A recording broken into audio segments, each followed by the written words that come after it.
Assalamualaikum warahmatullahi wabarakatuh.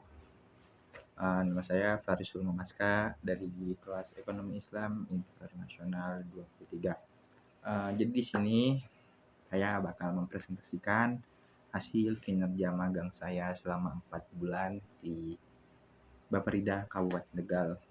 Oke, jadi selama 4 bulan banyak sekali pengalaman yang saya dapatkan ketika saya magang di lingkup ataupun dunia pemerintahan. Serta contohnya seperti dari kebijakan pemerintah, keputusan-keputusan, serta tanggapan dan laporan-laporan dari masyarakat yang ada. Banyak sekali pelajaran-pelajaran yang bisa saya ambil. Mungkin langsung saja pada intinya saya ingin memaparkan laporan akhir dengan judul Sinergi Ekonomi Syariah dalam Transformasi Kabupaten Tegal tahun 2027. Oke. Oke, jadi di sini saya membawakan tema tentang sinergi ekonomi syariah. Ini dia judul yang saya ambil. Jadi pada judul ini, kenapa kok saya mengambil judul tersebut? Dikarenakan pada tahun 2027 hingga tahun 2030, Provinsi Jawa Tengah mengadakan di dalam visi Provinsi Jawa Tengah yaitu ekonominya berbasis syariah. Jadi kenapa saya mengambil judul tersebut seperti itu?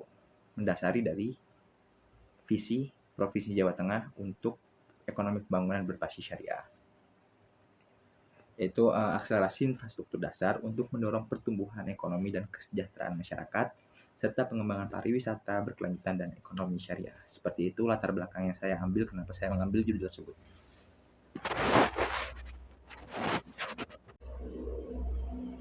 Selanjutnya, kenapa kok harus ekonomi syariah? Ekonomi syariah di sini tidak hanya dipandang sebagai aspek keagamaan, tapi juga merupakan instrumen pengembangan ekonomi yang mampu mendorong pertumbuhan ekonomi daerah secara inklusif dan berkelanjutan. Itu kenapa kok saya mengambil ekonomi syariah untuk transformasi daerah Kabupaten Tegal tahun 2027.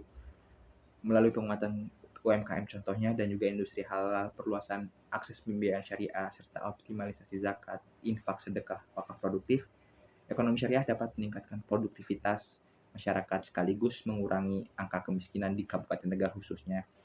Selain itu, pengembangan ekonomi syariah juga mendukung sektor pariwisata, menarik investasi, menciptakan lapangan kerja, dan memperkuat daya saing daerah. Dengan demikian, ekonomi syariah memiliki peran strategis dalam mewujudkan pembangunan yang berkeadilan, meningkatkan kesejahteraan masyarakat, serta mendukung pencapaian target pembangunan Kabupaten Tegal tahun 2027. Berdasarkan data yang saya ambil, di sini ada kondisi Kabupaten Tegal.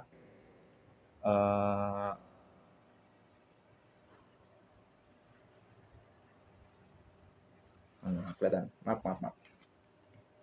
Jadi di sini tingkat pengangguran terbuka pada tahun 2025 yaitu 7,61%, presentasi penduduk miskinnya itu 6,16%, pertumbuhan ekonominya 5,97%. Jadi angka pengangguran dan angka kemiskinan di Kabupaten Tegal itu masih banyak. Tantangan yang dihadapi ketika kita berada di lingkup pemerintahan yaitu rendahnya literasi ekonomi syariah masyarakat, tingginya tingkat pengangguran, pengembangan industri halal belum optimal 100%, belum terintegrasinya ekonomi syariah dengan sektor pariwisata dan UMKM. Itu kondisi Kabupaten Tegal dan tantangan yang harus kita hadapi ketika kita akan membawa kebijakan berbasis syariah. Di sini ada beberapa penawaran program yang saya ajukan untuk laporan akhir saya, yaitu penguatan ekonomi syariah, penguatan keuangan syariah. Yang pertama dengan cara literasi keuangan syariahnya, akses pembiayaan syariah ekonomi UMKM-nya, kerjasama perbankan syariah, dan juga digitalisasi transaksi syariah. Di sini kolaborasi yang bisa diajukan yaitu dengan Bank Syariah Indonesia atau bank-bank syariah lainnya, Bank Jateng Syariah, BPRS, serta Koperasi Syariah. Yang kedua, ada program penguatan industri halal. Jadi di sini penguatan industri halal, saya mengambil 3 aspek, yaitu sertifikasi halal UMKM, pendampingan produk halal, inkubasi bisnis halal, dan juga promosi produk halal lokal. Kolaborasi yang dilakukan yaitu antara Bank Syariah, BPJPH, MUI dan Kemenak, dan juga Dinas Perdagangan dan Koperasi. Yang ketiga, program yang saya ajukan untuk menyelesaikan laporan akhir saya yaitu pariwisata ramah muslim. Di sini banyak sekali pariwisata atau tempat-tempat wisata yang menurut saya untuk ramah muslim itu masih belum bisa digolongkan sebagai pariwisata ramah muslim. Di sini saya menawarkan destinasi wisata ramah muslim, kawasan kuliner halal, wisata religi, festival budaya dan religi. Jadi di sini banyak pariwisata, cuman masih belum sampai ke titik di mana pariwisata itu benar-benar ramah muslim. Kolaborasinya itu antara BPJPH, Basnas, Disporapar, dan juga Baperida. Oke, jadi model kolaborasi yang ditawarkan yaitu Pemda regulasi fasilitas program, yang kedua akademisi riset pendampingan, yang ketiga dunia usaha sebagai investasi dan CSR, masyarakat sebagai edukasi dan pemberdayaan, yang kelima media dan komunikasi sebagai promosi dan juga literasi, bank syariah adalah sebagai pembiayaannya. Jadi kenapa saya mengambil judul tersebut pada laporan saya? Karena saya harap ekonomi syariah ini tidak hanya berkembang di kalangan orang-orang tertentu saja. Saya ingin masyarakat sekitar, khususnya di Kabupaten Tegal, mengetahui tentang literasi keuangan syariah seperti apa, pariwisata hal itu seperti apa, sertifikasi hal itu seperti apa. Jadi banyak goals yang sebenarnya saya inginkan, cuman saya masih belum bisa untuk terjun secara langsung karena posisi saya juga di sini masih kuliah, belum bisa